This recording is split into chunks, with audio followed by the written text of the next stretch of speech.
বিসমিল্লাহির রহমানির রহিম। আজ আনন্দ ঘনভরা মন নিয়ে বিকেলের পরন্ত বেলায় আমরা দাঁড়িয়ে আছি পাবনা সদর হিমায়তপুর ইউনিয়ন, যে ১ নম্বর ওয়ার্ড হিমায়তপুর ইউনিয়ন পরিষদ ভোট ঘরের ঠিক পিছন সাইড অর্থাৎ দক্ষিণ সাইডে কিনারায়।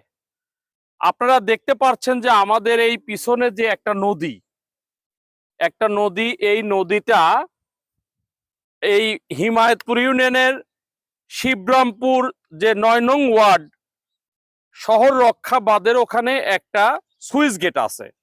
এই সুইচ গেট থেকে যে পানি, পদ্মার পানি বের হয়ে আসে, এই পানিটা ইসামতি নদীতে যায় এবং এই শীতলি হাউস যেটা বর্তমানে অ্যাড্রক, এই অ্যাড্রকের ওখান থেকে যে নালাটা বের হয়ে আসছে, এই নালাটা আপনার অ্যাড্রক হয়ে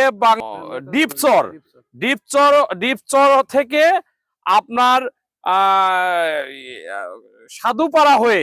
সাধুপাড়ার দক্ষিণ দিয়ে সাকান মার্কেট হয়ে হিমায়তপুর যে সৎসঙ্গ আশ্রম, শ্রী শ্রী ঠাকুর সৎসঙ্গ আশ্রমের ঠিক দক্ষিণ কিনার দিয়ে হিমায়তপুর ইউনিয়ন পরিষদের ঠিক দক্ষিণ কিনার দিয়ে হিমায়তপুর ইউনিয়নের বর্তমান চেয়ারম্যান আলহাজ জাহাঙ্গীর আলম খান সাহেবের বাড়ির দক্ষিণ কিনার দিয়ে নাজিরপুর গাংপাড়ার দক্ষিণ কিনার হয়ে আপনার সেই বাবুরে বাগান, দাপুনিয়া ইউনিয়ন বাবুরে বাগানের দক্ষিণ কিনার হয়ে আপনার যে দাপুনিয়া ইউনিয়ন যে বাঙর, এই বাঙরে এই পানিটা চলে যায়। এই পানিটা আপনার ঈশ্বরদী উপজেলারও যে বাঁশের বাজার ঠিক দক্ষিণ কিনার দিয়ে চাঁদপুর হয়ে যে পানিটা আসে, এই পানির সাথেও কিন্তু এই পানির সম্পৃক্ততা আছে। এই পানিটা মালিগাছা হয়ে বের হয়ে আপনার সেই অন্যদিকে চলে যায়। কিন্তু দীর্ঘদিন ধরে আমরা দেখছি যে এই নদী, আমরা ছোটবেলায় দেখেছি এই নদী দিয়ে স্টিমার, ছোট মানে নৌকা, জাহাজি নৌকা সেগুলো চলে। আপনারা জানেন যে বাজিতপুর ঘাটে লাট ঘাট আছে, এখানে বাজিতপুর ঘাট নামে পরিচিত আছে। এখানে বিদেশি জাহাজও কিন্তু এই নদীর কিনারায় ভিড়ত, এরকম কথা আমাদের শোনা আছে। কিন্তু কিছু অসাধু উপায়ের মানুষ যারা ক্ষমতাশীল, বিভিন্ন সময়েই তারা ক্ষমতায় থাকতে চায়, সেই সকল লোকের দ্বারা বিভিন্ন ভাবে এই নদীটা বন্ধ করে দিয়ে মৎস্য আবাদ কেউ করেছে, কেউ বাড়িঘর নির্মাণ করেছে, করে এই নদীটা ভরাট করে দেওয়ার কারণে এই যে ৩-৪টা ইউনিয়নের পানি বন্ধ হয়ে যাওয়ার কারণে এখন বিভিন্ন ভাবে মানুষ বিপদগ্রস্ত হয়ে পড়েছে, পানি বদ্ধ হয়ে পড়েছে, জলাবদ্ধতা হয়ে পড়েছে এবং ফসলাদি অনেক মানুষের নষ্ট হয়ে গিয়েছে।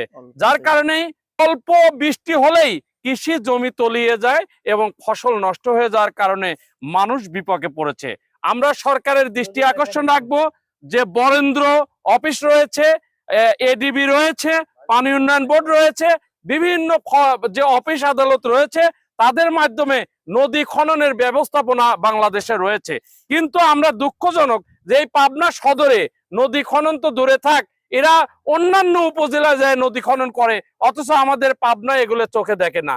কারণ আমরা অবহেলিত হয়ে পড়েছি। এই সকল অফিস আদালত যারা রয়েছে তাদের দৃষ্টি আকর্ষণ রাখবো যে এই নদী খনন করে, আমাদের এই নদীটা খনন করে, এই পানি কিন্তু আবার ইসামতি নদীর সাথেও জড়িত, তাই না? ইসামতিতে যায়, অথচ এই ইসামতি নদীতেও পানি যেতে পারছে না। কাজেই এই নদী খনন করে যথাযথ ব্যবস্থা গ্রহণ করতে মর্জি হন, এই আশা ব্যর্থ করে আমি শেষ করছি। আসসালামু আলাইকুম ওয়া রাহমাতুল্লাহ।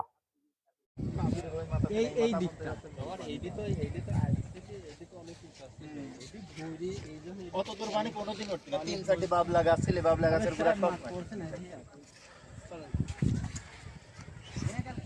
অতিরিক্ত বর্ষা হলে এই দিক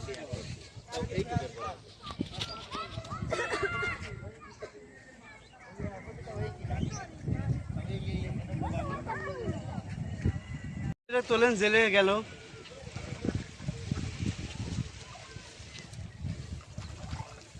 জেলে মাছ কিভাবে তুলে নেন? জেলে মাছ পাইছে,